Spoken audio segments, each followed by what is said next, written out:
नरेंद्र मोदी और आरएसएस, खासकर राष्ट्रीय स्वयंसेवक संघ के जो लोग हैं आज बहुत उत्साहित हैं, क्योंकि आज एक बड़ा जो गिफ्ट है वो भी मिला है।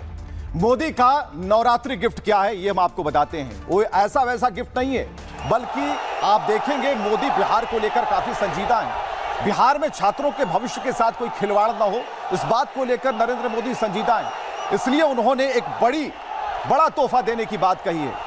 और तोहफा क्या है? वो है केंद्रीय विद्यालय। और केंद्रीय विद्यालय उच्च कोटि का संस्थान है जहां छात्र शिक्षा लेते हैं।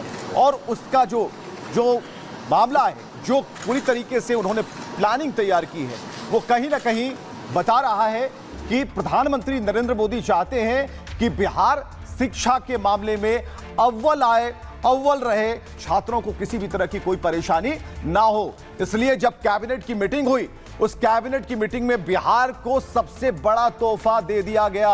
और यह तोहफा बहुत बड़ा था, क्योंकि एक दो केंद्रीय विद्यालय की बात नहीं थी। आप जहां पढ़ना चाहें वहां पढ़ सकते हैं। तो अब हम आपको बताते हैं कि आखिर कैबिनेट ने जो मंजूरी दी, जो बिहार के लिए खुशखबरी है इस नवरात्र के महीने में, वो क्या है। केंद्र सरकार ने बिहार को बड़ी सौगात दी है और 19 केंद्रीय विद्यालयों को मंजूरी दे दी सरकार ने। कैबिनेट की बैठक में केंद्रीय विद्यालय पर मुहर लगी। बैठक में 57 केंद्रीय विद्यालय खोलने का फैसला हुआ। इनमें से 1/3 यानी कि 19 केंद्रीय विद्यालय खोले जाएंगे बिहार में। केंद्रीय मंत्री अश्विनी वैष्णव ने इस बात की जानकारी दी है। पटना, भागलपुर, मुजफ्फरपुर, सीतामढ़ी, इसके अलावा दरभंगा, मधुबनी, कटिहार, अरवल, भोजपुर, मुंगेर, नालंदा, गया के अलावा भभुआ, शेखपुरा, मधेपुरा में एक बड़ा तोहफा उन्होंने दिया है। तो कैबिनेट की मीटिंग हुई, बैठक हुई और यह बिल्कुल जायज चिंता थी कि बिहार को शिक्षा के क्षेत्र में कैसे आगे बढ़ाया जाना है। अश्विनी वैष्णव ने क्या कहा है, देखिए।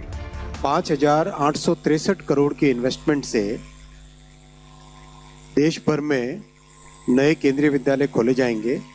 जैसा आप जानते हैं कि केंद्रीय विद्यालय एक बहुत ही अफोर्डेबल लेकिन हाई क्वालिटी एजुकेशन के लिए फेमस है। अब तक करीब देश में 1288 केंद्रीय विद्यालय चल रही हैं।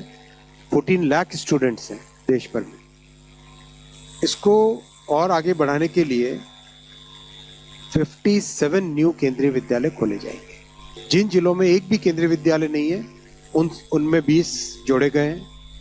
14 केंद्रीय विद्यालय ऐसे जो एस्पिरेशनल डिस्ट्रिक्ट में, आकांक्षी जिलों में, और 4,600 एडिशनल टीचर पोस्ट इससे क्रिएट होगी, जो कि बहुत बेनिफिट एम्प्लॉयमेंट में भी आएगा। 5,863 करोड़ रुपए का इन्वेस्टमेंट आएगा इसमें। हमला शुरू होता है यूट्यूबर्स की तरफ से और हमले में कई बातें लिखी जाती हैं। नेहा सिंह राठौर कूद जाती हैं और नेहा सिंह राठौर इसे अपने चश्मे से देखने की कोशिश करती हैं। जरा हम आपको बता रहे हैं कि आखिर नेहा सिंह राठौर ने पवन सिंह को लेकर, पवन सिंह की बीजेपी में एंट्री को लेकर क्या कुछ कहा है। बिहार चुनाव में अब स्टार वार शुरू हो गया। मंगलवार को अभिनेता पवन सिंह बीजेपी में आ गए। बीजेपी में आने के बाद पवन सिंह ने एक पोस्ट लिखा जिसमें उन्होंने शाह नड्डा से मुलाकात की फोटो को शेयर किया। उन्होंने अपने पोस्ट में जातिवादी सियासत पर हमला बोला। लिखा, मेरे फोटो देखकर कई लोगों को सांप लौट रहा होगा। जातिवादी राजनीति को पोषकों को यह अच्छा नहीं लग रहा होगा।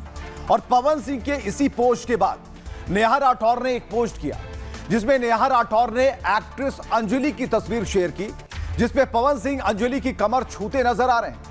नेहा ने कैप्शन लिखा, बीजेपी की सदस्यता यूं ही नहीं मिलती, अपनी योग्यता साबित करनी पड़ती है। और इस तंज के जरिए नेहा ने बीजेपी को टारगेट किया है।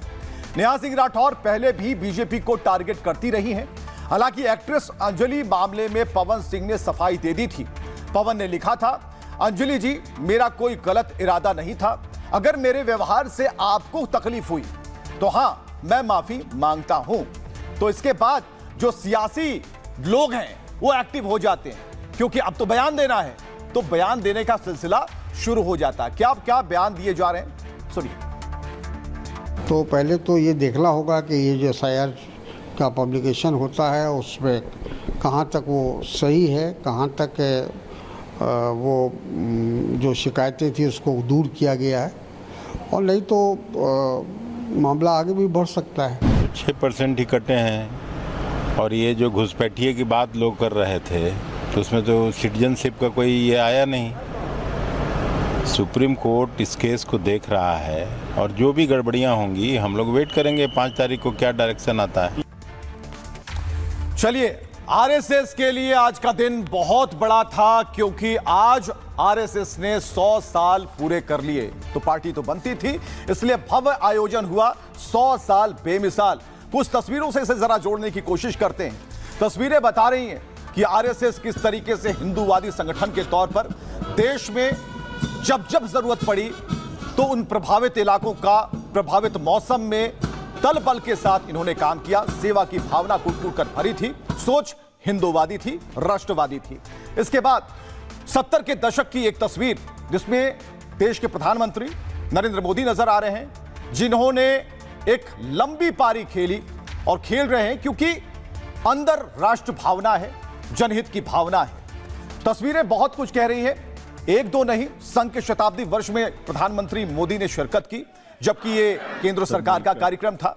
और प्रधानमंत्री नरेंद्र मोदी की उपस्थिति इस वक्त जो थी, वो कहीं ना कहीं आरएसएस के उन सभी कैडरों के लिए उनके मनोबल को बढ़ाने वाली थी।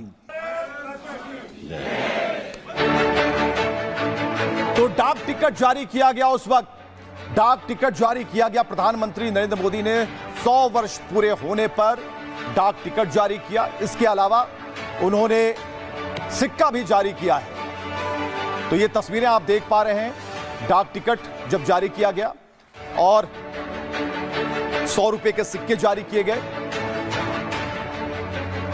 चलिए उन तस्वीरों को दिखाते हैं। डाक टिकट वाली तस्वीर आपने देखी, लेकिन 100 रुपए का सिक्का जारी किया। लेकिन सिक्के की भी खासियत है, और सिक्के की खासियत क्या है ये हम आपको बता रहे हैं।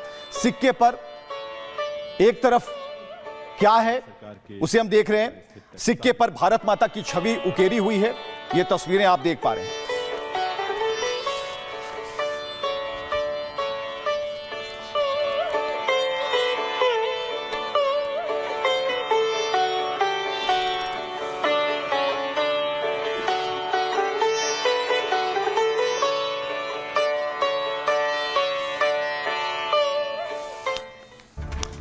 तो आज का दिन बहुत बड़ा था, क्योंकि तस्वीरें बताती हैं कि देश के पूर्व प्रधानमंत्री अटल बिहारी वाजपेयी हो, या फिर अभी के प्रधानमंत्री नरेंद्र मोदी हो, रामनाथ कोविंद जो कि पूर्व राष्ट्रपति हो, या फिर उपराष्ट्रपति हो, सभी संघ की विचारधारा से निकले और बड़े पदों पर आसीन हो गए। हम आपको बता रहे हैं कि आरएसएस ने आज अपने 100 साल पूरे कर लिए, पूरे 100 साल। इस मौके पर विशेष डाक टिकट का जारी किया गया। इस मौके पर प्रधानमंत्री नरेंद्र मोदी ने विशेष डाक टिकट जारी किया। पीएम मोदी ने 100 रुपए का एक सिक्का भी जारी किया। एक तरफ राष्ट्रीय प्रतीक चिन्ह भी उसके ऊपर अंकित है, यानी दिखता है वो। दूसरी तरफ भारत माता की छवि को भी अंकित किया गया है। यानी सिक्के के दो पहलू, लेकिन दोनों ही पहलू राष्ट्र सर्वोपरि से जुड़े हुए। स्वतंत्र भारत के इतिहास में पहली बार भारत माता की छवि दिखाई गई, और इस पर स्वयं सेवकों को भक्ति और समर्पण भाव से नतमस्तक दिखाया गया। सिक्के पर भारत माता की छवि और संघ का बोध वाक्य लिखा हुआ है। राष्ट्रीय स्वयंसेवक संघ की स्थापना राष्ट्रभक्ति के मकसद से हुई थी। ऐसे समय में प्रधानमंत्री ने संघ की देशभक्त को याद किया। शताब्दी वर्ष के मौके पर मोदी ने साल 1963 को याद किया, जब वे एक स्वयंसेवक के तौर पर परेड में शामिल हुए थे। प्रधानमंत्री ने कहा, अन्याय पर न्याय। प्रधानमंत्री ने कहा कि अन्याय पर न्याय, अंधकार पर प्रकाश की जीत, ये भारतीय संस्कृति के विचार हैं और विश्वास का कालजयी उद्घोष हैं। ऐसे महान पर्व विजयदशमी के मौके पर 100 साल पहले आरएसएस की स्थापना संयोग नहीं था। उन्होंने आगे कहा, दूसरे देशों पर आर्थिक निर्भरता, डेमोग्राफी में बदलाव के षड्यंत्र जैसी चुनौतियों से हमारी सरकार तेजी से निपट रही है। स्वयंसेवक होने के नाते मुझे खुशी है कि संघ ने इसके लिए रोड मैप बनाया है। देश में घुसपैठियों से बड़ी चुनौती मिल रही है, इसे हमें सतर्क रहना होगा।